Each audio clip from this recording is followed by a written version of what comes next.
But Mabel told her father about everything that happened, and Mabel's father refused to let the matter go. He ensured that Biodun was expelled from school and also arrested, because Mabel's father was a very powerful man, and he made sure that the case was handled quickly and swiftly. And in no time, Biodun was charged to court. Biodun appeared in court, and at that moment, that was when he knew the seriousness of the problems that he had put himself into. Biodun was sentenced to 7 years in prison, and his sentencing began immediately. Weeks passed and OCHUKO did not hear from Mabel. He was very worried.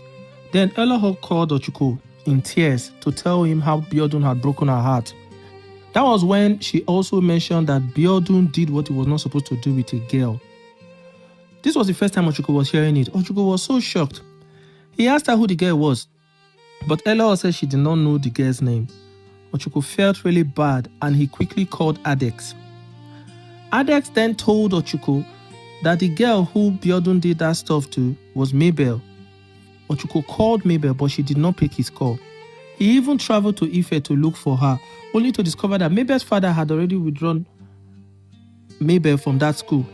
No one knew where she had relocated to. When OCHUKO heard the news, he realized that he had fallen in love with Mabel.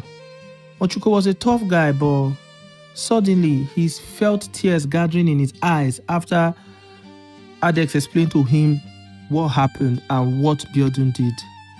OCHUKO was so disappointed. He returned to Warri the next day.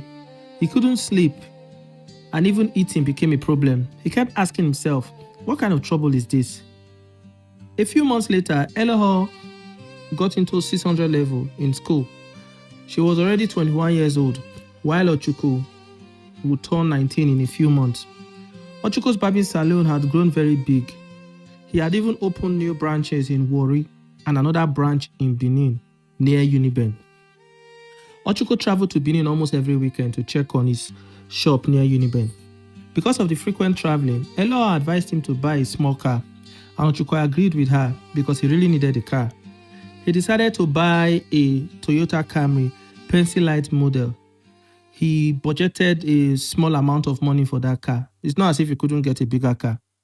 So OCHUKO informed Bros Akpos, because OCHUKO had already stopped the oil bunkering business. Bros Akpos had also stopped the business. So Bros Akpos started car dealership business after leaving the oil bunkering business. Bros Akpos was a very successful man